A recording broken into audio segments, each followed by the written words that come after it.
Hello everyone and welcome back to Lucky Loaders 15, where I'll be giving you 4 tips for tomorrow's racing. Now before we get stuck into them, just want to go through a couple of things with you. Now first of all, if you haven't done so already, make sure you check out the Hong Kong preview, which I did on Shireen Wu's YouTube channel. We do a show there called In the Beer Garden. Haven't done one with her for a couple of weeks, but I was hosting it this week, and if you want to find out the panel selections for Happy Valley and also as well my nap, make sure you hit the link in the description box below. I'm not sure what time Shireen's launching the video, but if it isn't out after I've uploaded this video, I'll make sure as soon as she has uploaded it to her channel, I'll put the link in the description box below. So make sure you check it out if you haven't done so already.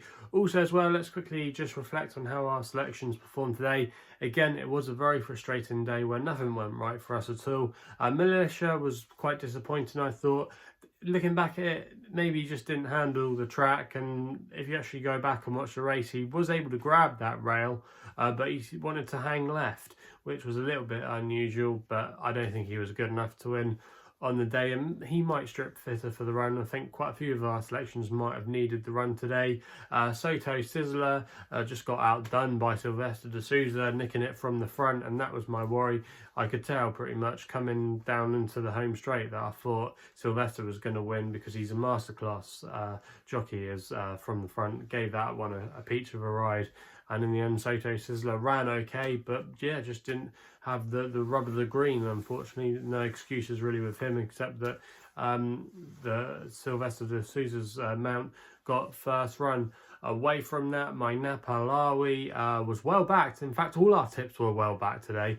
Alawi was really well fancied, but in the end just wasn't good enough on the day. One thing I would say about watching the racing at Yarmouth today, particularly on the straight course, when you had a lot of the sprints and the miles, if you go back and watch the racing, if you didn't see it today, a lot of the horses that did well were making all prominent throughout the race, and I think it was difficult from those coming from off the pace. I know a few did come from off the pace, but they were over the longer trips.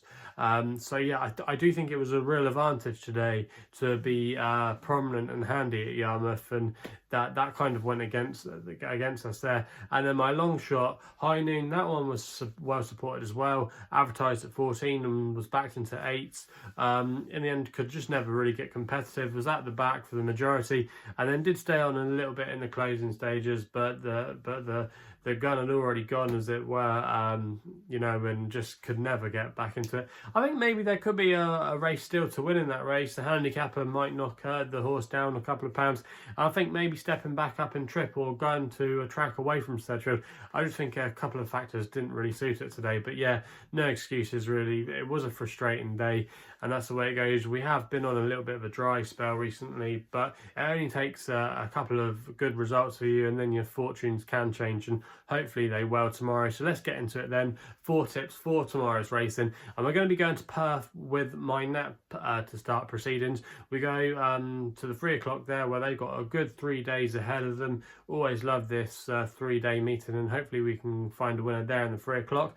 My Nap here is going to be a horse called the Wolf for Adrian Heskin and Dolly Murphy. Now this horse I think has been running okay this season, but has been a bit of a victim to the handicapper. Now if you go back through his form, he won a chase, not a beginner's chase at Chepstow, quite well in what was quite a nice race for the grade. He really did dig deep that day, and he was very assertive at the line, going away from the rest of them, suggesting that he would be a thorough stayer, and he has shown that at times this season.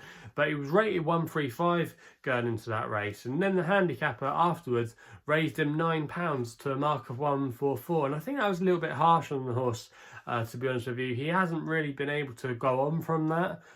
He's run okay a couple of times. He finished 10th in the Ultima at Cheltenham, which I don't think was a particularly bad run. The race has actually worked out okay. You've had Nietzsche come out and win at Ayr last week. And also as well, you had I Right run not a bad race in the Scottish National, considering he had to give away loads of weight. But yeah, everything in the Ultima that day, everything that was handy kind of stayed there at the end, and I just think that went against the Wolf. But I think this is much more calmer waters for him tomorrow, and he's now down back to that mark of 135, which I think will really suit him. I think the better ground will suit him too. He's run a couple of times in deep ground, which I just think wouldn't have been in his favour. Ollie Murphy as well always tends to target runners at Perth for this meeting, and also as well his yard haven't been going too bad. They had a couple of winners at Market Raisin last night, so I think there's a lot to like about this horse. But I just think coming back to his rating now of 135, I think this is a really workable opportunity for him. He's currently available with a few firms at 15-2. That price was available with Bet365. I think that's a fair price there, and I'm going to recommend a 1-point win bet as my nap of the day. I'd be disappointed if he couldn't get his head back in front and couldn't be in the winner's enclosure. So that's going to be my nap in the 3 o'clock at Perth. We then head to the flat action at Catterick on the turf there, the 4 o'clock. And this is going to be an extra tip here where I'm going with a horse called the Dancing Poet for Ben Robertson and Brian Ellison. Now this horse at the time of recording is available at 10-1. I'm going to recommend a 0.5 each way selection here. Now this horse has got a perfect record at Catterick. He's won on his only flat start here, and he also as well won over hurdles. So obviously that's a good thing in his favour.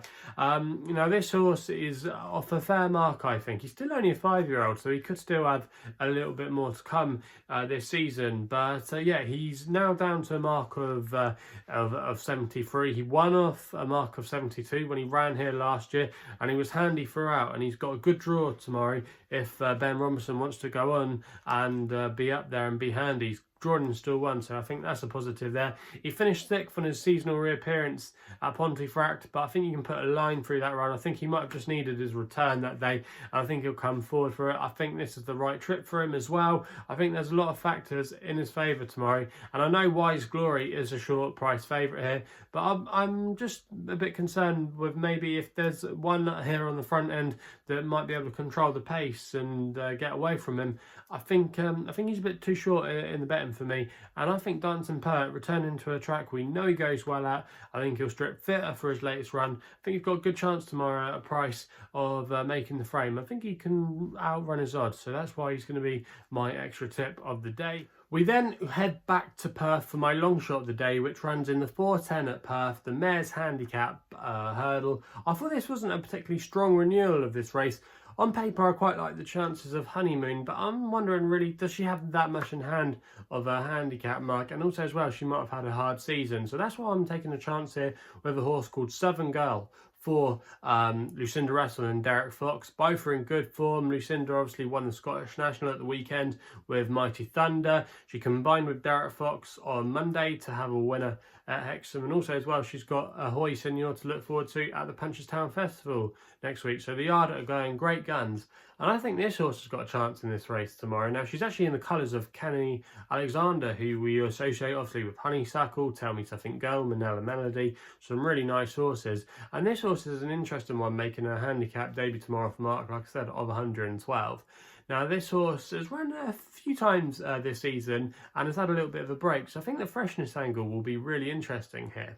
And also as well, some of those novice runs weren't as bad as what the bare form suggests. One of them, when she fell at Perth, wasn't a bad race. She was still in contention there. She was going quite well. So I think if she stood up that day, she would have definitely put a good case forward for her to probably potentially have an even higher mark. She also as well finished 2nd at Hexham, where I think Hexham, when the ground would have been against her that day, I think she ideally wants a better surface. If you go back through her form to her point-to-point day, she actually won her point-to-point on good ground over 3 miles, so we know she stays. We know she should handle the better surface and appreciate it, and I thought she had a bit of a chance in this race at 12-1. She's currently available at 12-1 with SkyBet, who are paying 5 places on the race, so I'm going to recommend a 0.5 each way selection with them. But I thought this horse did have quite a good chance tomorrow of filling those 5 places, and I think she can outrun her odds. And like I said at the top of the video on this selection, I think this race, it won't take a lot of winning, and I think she's got a good chance of going well. So that's why she's going to be my long shot of the day. We then head back down south to Ludlow for the other jumps meet in there, where we go to the bumper with my next best, where we're going in the 420 here. We have a horse called Braganza Boy for Ben Godfrey claiming 5. He's riding for Henry Daly. Now this horse, we've only seen him once so far, but he ran a really eye-catching race at Huntington that day, which on paper I don't think was a bad bumper, and it might be one that could work out